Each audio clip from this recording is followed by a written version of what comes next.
पंपापुर नामक गांव में एक साहूकार अपनी पत्नी के साथ रहते थे। वे धनवान और सुखी थे, परंतु उनके कोई संतान नहीं थी। बस यही दुख उनके मन को कचोटता रहता।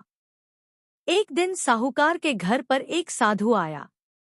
उनका खूब आदर सत्कार किया और अपनी व्यथा सुनाई।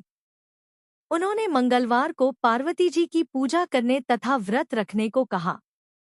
श्रावण मास के पहले मंगलवार से सेठानी ने पार्वती जी की पूजन करना प्रारंभ कर दिया। उस दिन वह व्रत भी रखती। कई महीनों तक उसने व्रत एवं पूजन किया। उसके भक्तिभाव से मां पार्वती जी प्रसन्न हुई।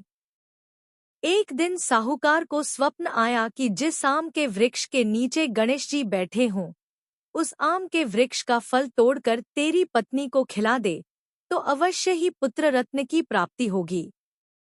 अब तो साहूकार ऐसे आम के वृक्ष को ढूंढता फिरा। एक दिन उस ऐसा आम का वृक्ष दिखाई दे गया। तब फल तोड़ने के लिए उसने पेड़ पर पत्थर मारे। आम का फल तो प्राप्त हो गया, परंतु गणेश जी को पत्थर लग जाने से उन्होंने श्राप देते हुए कहा, है स्वार्थी मनुष्य, तूने अपने स्वार्थ के कारण मुझे चोट पहुंचाई है, अतः तुझे भी एक ऐसी ही चोट लगेगी। मां पार्वती के आशीर्वाद से तुझे पुत्र रत्न की प्राप्ति तो होगी, परंतु वह सर्पदंश के कारण 21 वर्ष की आयु तक जीवित रहेगा। ऐसी वाणी सुनकर साहूकार घबरा गया। उस साहूकार ने आम का फल अपनी पत्नी को खिला दिया, परंतु गणेश जी के श्राप देने वाली बात नहीं बतलाई। 9 माह बाद एक सुंदर बालक का जन्म हुआ। उसका नाम मनु रखा गया। उन्होंने मनु के लाड़ प्यार में कोई कमी नहीं रखी। धीरे धीरे मनु 20 वर्ष का हो गया। वह अपने पिता के साथ व्यापार करने जाता। एक दिन व्यापार करके लौटते समय दोनों पिता पुत्र भोजन करने के निमित्त एक गांव के पास तालाब के किनारे पेड़ की छांव में बैठ गए और भोजन सिरावनी करने लगे। तदंतर उस गांव की 2 लड़कियां उस तालाब पर कपड़े धोने आईं। वे लड़कियां नवयौवना की भांति हंसमुख, फुर्तीली एवं उच्च सभ्य घर की प्रतीत हो रही थी। कपड़े धोते समय वे आपस में वार्तालाप करती जातीं। उनमें से कमला ने कहा, क्योंरी मंगला, तुझे याद है मैं कब से मंगलवार को मंगला गौरी का व्रत करती हूँ। अब तो अगले मंगलवार व्रत का उद्यापन भी करूंगी। इस व्रत के करने से मुझे मेरे मन लायक पति मिलेगा और सुखचैन से रहूंगी। सा कहते हुए कमला ने आगे कहा, मंगला, तू भी अगले साल श्रावण मास से पहले मंगलवार से व्रत करना चालू कर देना, तो तुझे भी मनपसंद वर मिलेगा। इस व्रत को करने से पति की आयु भी बढ़ती है। तब तो मंगला भी व्रत करने को राजी हो गई। पेड़ के नीचे भोजन करते समय वे दोनों पिता पुत्र उन लड़कियों की बातचीत सुन रहे थे। उन लड़कियों के वार्तालाप से सेठ जी ने समझ लिया कि कमला नाम की लड़की अपने पुत्र के विवाह के लिए सर्वथा उपयुक्त है। सेठ जी ने अपने पुत्र की मनोभावना जानने के लिए पुत्र से कई तरह की बातें कहीं। पुत्र भी अपने पिता के विचारों से सहमति प्रकट करता।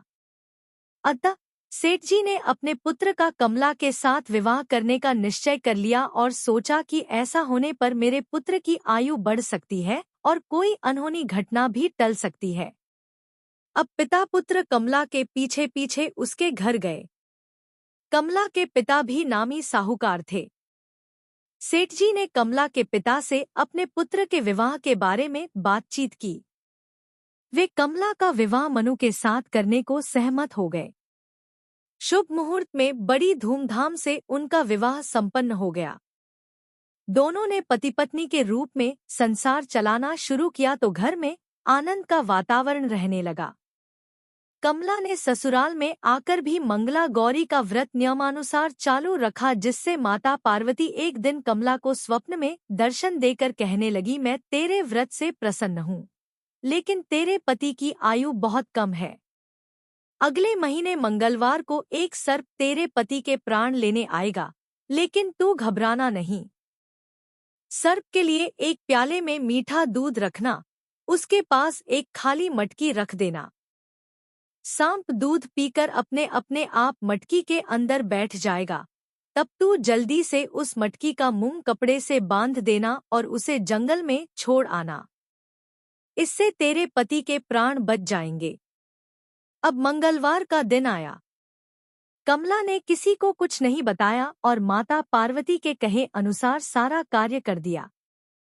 मां पार्वती की कृपा से कमला के पति के प्राण बच गए। इस प्रकार व्रत के प्रभाव से मनु दोष मुक्त हो गया। जब घर लोगों को सारी घटना मालूम हुई तो सबने खुशी मनाई। अब तो चारों ओर कमला का गुणगान होने लगा। गांव की महिलाओं ने कमला से व्रत का विधि विधान पूछा और व्रत करने लगी। कमला ने भी अगले मंगलवार विधि विधान से मंगला गौरी व्रत का उद्यापन भव्य रूप से कराया। ब्राह्मणों को भोजन करा, यथेष्ट दक्षिणा देकर उनका आशीर्वाद लिया।